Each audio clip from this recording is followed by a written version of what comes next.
Y bueno, seguimos el análisis entonces de los resultados de las elecciones legislativas en Argentina y ya como todos los miércoles está con nosotros Raúl Sor. Raúl, ¿cómo estás? Muy bien, Alicia. Y bueno, siguiendo con el mayor interés estos resultados que en cierta medida fueron sorpresivos en cuanto a la holgura de la victoria de Milei. O sea, el mismo Milei se veía sorprendido con sí, sus propios resultados. Bueno, yo creo que nadie realmente esperaba una victoria tan contundente, 41%, alrededor de eso, incluso un poco más, y con una elección, digamos, eligiendo a muchos parlamentarios, le cambia el panorama para el resto de su mandato, pero, digamos, por más que tú tengas un buen respaldo parlamentario, que es muy importante, todavía los problemas, los obstáculos que tiene por delante son enormes.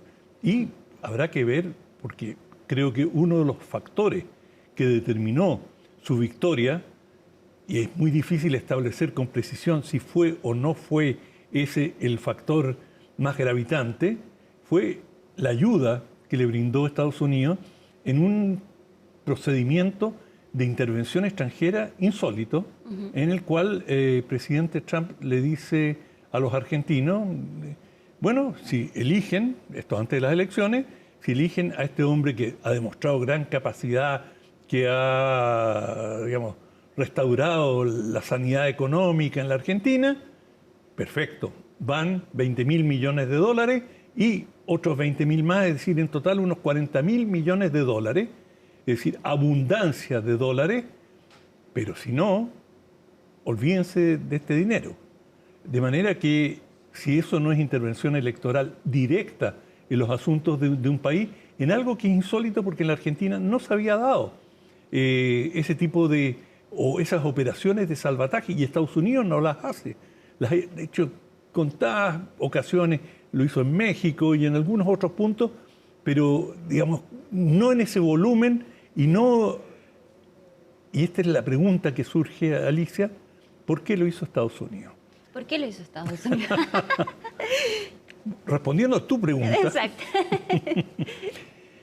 Hay distintas versiones. Una es que el ministro de Hacienda, Scott Bennett, de alguna manera estaba involucrado o está involucrado con una serie de fondos que han hecho inversiones fondos estadounidenses, que han hecho inversiones en la Argentina, y para proteger sus intereses, eso habría sido una de las motivaciones.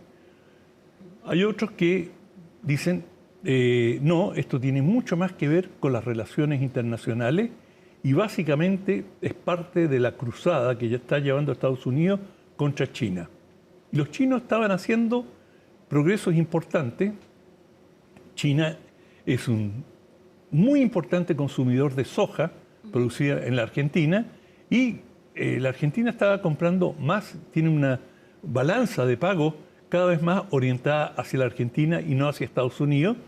Y en esta teoría, digamos, es que MAGA, Make America Great Again, hagamos América grande otra vez, esto fue MAGA, Make Argentina Great Again. Es decir, que Argentina vuelva a sus viejos fuelles, que vuelva a ser la gran potencia que fue en algún momento en este hemisferio y sea nuestro socio, frente a un Brasil con el cual tiene relaciones razonables, algunas fricciones aquí y allá, como sabemos, con Lula, y han tenido, Estados Unidos le aplicó aranceles bastante altos a Brasil, después se los levanta, bueno, la típica negociación que lleva adelante Trump, pero con la Argentina ve un socio en estos momentos confiable y quiere consolidar esa posición frente a China, que está haciendo enormes entradas en América Latina y en América del Sur. Acaba de construir este enorme puerto en el Perú, tiene bastante relación con Colombia, ni hablar con Venezuela. Brasil es parte de los BRIC, es decir, estos países emergentes, por así decirlo. Bueno, China no es emergente y Rusia tampoco. Pero bueno, los BRIC son los centrales, son Brasil, Rusia, India, China. Y frente a ello, Estados Unidos siente una amenaza y incluso en los BRICS ha rondado la idea, muy flotando, pero ha rondado, sin embargo, la idea de reemplazar el dólar con otra moneda. Y eso para Estados Unidos sería un desastre. De manera que Estados Unidos no solamente ve un enemigo ideológico en los BRICS, sino que también una amenaza de hegemonía y de influencia mundial, y que esto, si bien no le disputa su hegemonía, se la recorta hasta cierto punto. Y bueno, si Argentina de alguna manera entrara, por ejemplo, entrar a los BRICS, cosa que no tiene ninguna intención ahora, pero quién sabe, con un gobierno peronista en el futuro, podría, y nunca se sabe qué va a pasar, podría estar en esa posición y, según esta teoría, él trataría de asegurar que, de ponerle coto a la penetración china en Argentina. Los chinos le han vendido ferrocarriles, sin duda van a empezar a entrar con los autos eléctricos, han logrado establecer una pequeña base de observación satelital en la Patagonia, en el extremo sur, que Estados Unidos está muy ansioso, probablemente, dicen, los chinos dicen, no, esto es de investigación científica. Estados Unidos dice, no, esto es espionaje. Y uno no sabe qué interferencia o qué escucha o qué seguimientos pueden hacer en esta batalla satelital que se da entre las grandes potencias. Por lo tanto, ahí hay una serie incógnita, pero te da a entender de que si están tan agitados, tan preocupados, alguna gravitación tiene esta pequeña base en la Argentina, cosa que no habían podido encontrar en otro lugar del hemisferio sur, digamos, y en esa ubicación. De manera que todos estos factores estarían determinando el interés estratégico Pero, de Raúl, Estados Unidos. ¿habrá sido tan predeterminado eso? Porque esa frase de Donald Trump cuando dice, bueno, no vamos a ser tan generosos si en la próxima elección no gana Milei, fue una frase que dice en medio de una cena frente a la prensa, que pasó algo inadvertida, de hecho el mismo... No tan inadvertida, En claramente. Argentina la tomaron muy en serio. Pero de hecho, ni el mismo Milei sabía si se refería a las elecciones presidenciales o legislativas. ¿Habrá sido tan predeterminada, determinante esa frase? Porque eso fue lo que cambió todo. Si la operación de salvataje ya se venía diciendo. Yo creo con que fue, anterioridad. para mí no hay ninguna duda que se refería a las elecciones parlamentarias, porque él dice, vamos a entregar este dinero, pero si el resultado de las elecciones es otro, se acaba el préstamo. O sea, fue absolutamente explícito. No dejó mucho lugar a dudas, no si en 2 años más Milei lo eligen presidente o no. Claro. Es decir, yo creo que en general Trump no hace declaraciones, nadie hace declaraciones a 2 años plazo. Todos sabemos que en política las cosas son fluidas, pero sí, es una línea de interpretación, digamos, en el enfrentamiento frente a China y que Estados Unidos quiere garantizar Ahora, lo hace la lealtad. también mirando a las elecciones de 2026, porque claramente esto no... O sea, esto es un factor determinante para que pueda ser reelegido Milei, mientras por otro lado vemos Brasil, que ya Lula también dijo que se va a presentar a las elecciones de 2026, perdón, Argentina 2027. Sí. Entonces también lo está haciendo en miras hacia eso, ¿no? Sí, bueno, la relación de Estados Unidos con Brasil es cambiante, como lo es con todos los países. Durante mucho tiempo Estados Unidos apostó a Brasil como su socio preferido, especialmente durante la dictadura militar. Tuvieron una relación muy estrecha los militares brasileños con Estados Unidos, pese a que los militares brasileños siempre tuvieron una postura, algunos, digamos, ecos o elementos nacionalistas y de defensa de la Amazonía y, digamos, había una corriente nacionalista importante entre los militares brasileños, pero en términos generales, visto desde la perspectiva de la Guerra Fría, no tenían ninguna duda de qué lado estaban. Es decir, eran profundamente anticomunistas, antisoviéticos, y en ese sentido se sentían muy cómodos en la alianza con Estados Unidos, siempre que Estados Unidos no se metiera demasiado en sus asuntos domésticos, derechos humanos, ese tipo de temas, que en algún momento en Estados Unidos fueron caballito de batalla importante. Bueno, todo eso, bueno, es asunto del pasado, Pero había esta idea de que Brasil era y es, en realidad, la potencia hegemónica en América Latina y especialmente en Sudamérica de cara a la Argentina, y al parecer hay un cierto cambio de opinión y que hay algún nivel de resignación de que Brasil, por lo menos en el futuro previsible y con los cambios políticos que han tenido lugar, ¿no?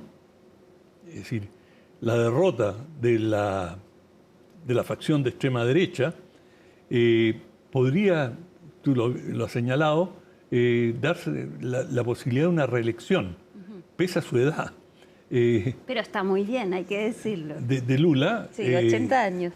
Claro, probablemente inquieta hasta cierto punto a Estados Unidos, no de manera estratégica, no es que piensan de que Brasil se va a aliar con China, pero bueno, tú tienes que, incluso las realidades políticas son complejas, porque Argentina, con toda la proximidad que tiene con Estados Unidos, está haciendo un negocio pero fenomenal vendiéndole soja a China.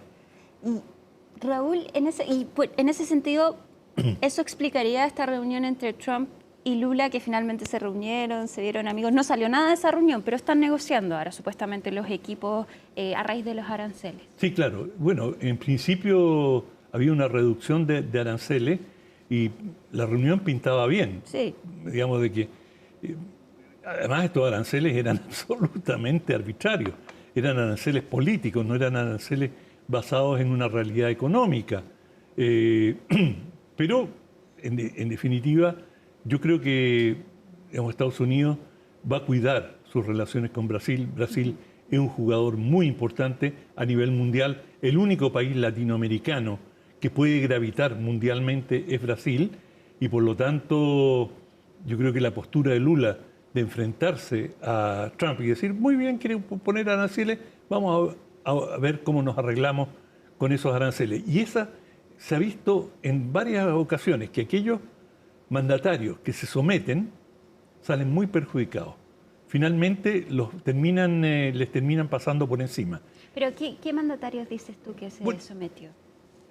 ¿Quién se sometió? Sí. Bueno, en principio, inicialmente Canadá se había sometido, por ejemplo. Pero que le valió la victoria a Mark Carney. Sí, enfrentarse a Trump. Claro. Pero ya como en ese momento era oposición. Exacto. Y buena parte de los europeos se ha subordinado. En cambio, México tomó una posición muy astuta de decir, Claudia Sheinbaum, decir, ya, bien, pero ¿por qué no conversamos? Y digamos, hizo una serie de propuestas y, en definitiva, al final todo esto termina en que cada uno saca el abaco y calcula los pros y los contras. Es decir, la arbitrariedad o la molestia política tiene un límite. Lo mismo pasa con Colombia. Es decir, Trump se puede indignar con Petro, pero al final Colombia es un país gravitante, un país importante, que no quieres tenerlo como enemigo, no necesariamente enemigo, pero como adversario, con malas relaciones, y por lo tanto han llegado a acuerdos. Claro, de hecho se quedan en declaraciones cruzadas, amenazas, pero al fin y al cabo no pasa nada. Y Raúl, porque para volver... No, pasa en el sentido que a veces algunos gobiernos ceden, otros no, pero algunos ceden. Claro, sí. No digo entre Petro y Trump, ya. Que fueron declaraciones bien intensas, pero hasta ahora no hay aranceles, que fue la gran amenaza de Donald Trump. Volvamos a Argentina. ¿Qué pasa entonces con el peronismo, a tu juicio? El peronismo sufrió una derrota estruendosa y realmente yo creo que ellos nunca se imaginaron que iban a tener una derrota de esas magnitudes. Y en definitiva, el peronismo está cruzado por todo tipo de contradicciones y, digamos, en parte los gobernadores, que es uno de los puntos fuertes del peronismo, presentaron tuvieron un frente político que les fue muy mal, con una votación relativamente insignificante, y por lo tanto uno de los polos de oposición, que son los gobernadores, se ha ido disolviendo, y lo que queda muy claro es que hay una un gran trauma anti-kirchnerista en la Argentina. Es decir, Kirchner deja una memoria, me refiero sobre todo a Cristina, una memoria muy dolorosa de una crisis muy profunda que, digamos, ante la posibilidad de volver al caos que caracterizó a Argentina durante sus gobiernos o gobiernos que estaban bajo su tutelaje, por decirlo de alguna manera, es decir, yo creo que ese 40 y tantos %, que es más que pro Milei, es un antiperonismo. Claro. El antiperonismo, digamos, el rechazo a esa experiencia traumática, la gente, o mucha gente, dice no queremos volver a eso. Bueno, y Milei ha sabido leer bien eso porque, claro, su campaña también se desarrollaba de esa manera, es nosotros contra el enemigo. Pero ¿qué pasa ahí, por ejemplo, con Axel Kicillof, que tuvo una buena votación en septiembre y de hecho eso asustó también a Milei? Muchos hablaban que era la gran derrota de Milei. Y lo fue, pero así es la política. Digamos, Kicillof no, aunque es probablemente el dirigente peronista más importante en estos momentos, no tiene una convocatoria nacional suficiente como para haber llevado adelante estos comicios. Y había en el peronismo un malestar grande con Kicillof por haber adelantado las elecciones. Y muchos de los capitostes, de los líderes, de los jefes del peronismo tradicional, lo criticaron por haber adelantado sus elecciones a septiembre. Y bueno, él obtuvo buenos resultados, pero él también fue astuto en desmarcarse. Claro. De manera que ahí está ese tira y afloje, pero todas esas contradicciones y todas esas pugnas internas en el seno del peronismo los perjudica, como en todas partes. Digamos, las luchas, la mejor manera para un movimiento social de progresar es con unidad, con una presentación clara de sus ideas, y no un tironeo permanente, muchas veces incluso delante de las cámaras.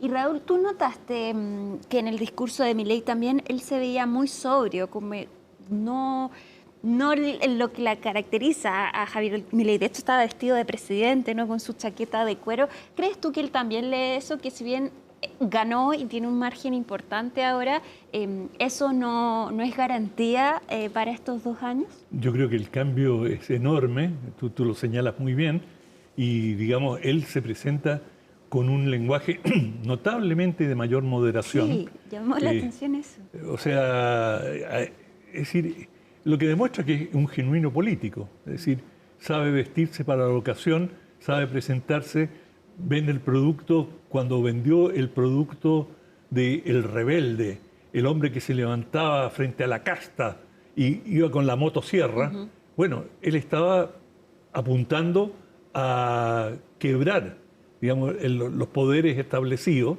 Y hoy día, cuando él es el poder establecido, se presenta de una manera totalmente distinta. Como dices tú, bota la casaca, se pone el terno, se pone la corbata y habla en forma mesurada, deja atrás los epítetos, deja de ofender a medio mundo, como solía hacerlo, y que la gente se lo festejaba. O sea, había algo pintoresco, algo divertido, y ese desparpajo, en un momento dado, le atrajo votantes.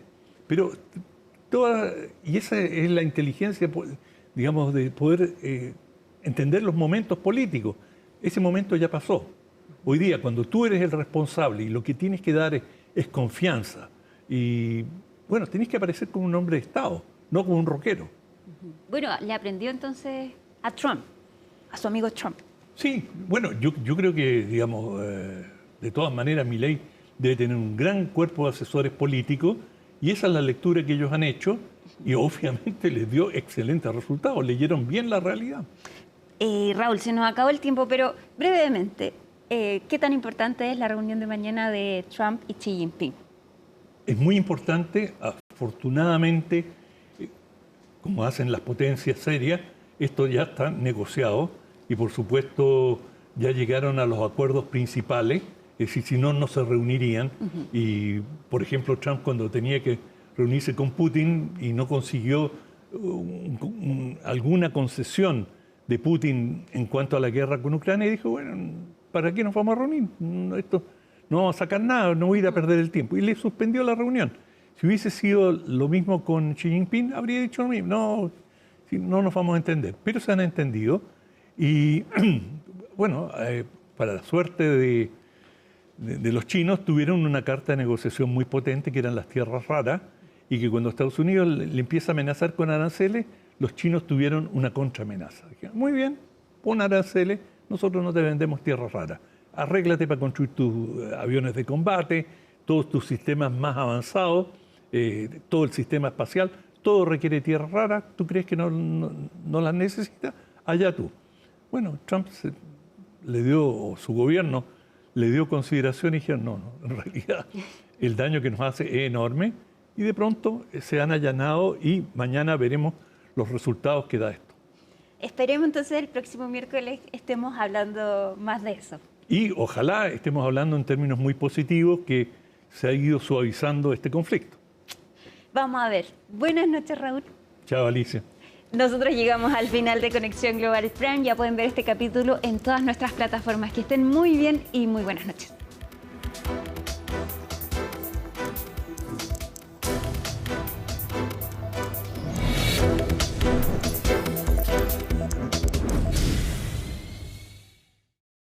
Porque el tiempo libre es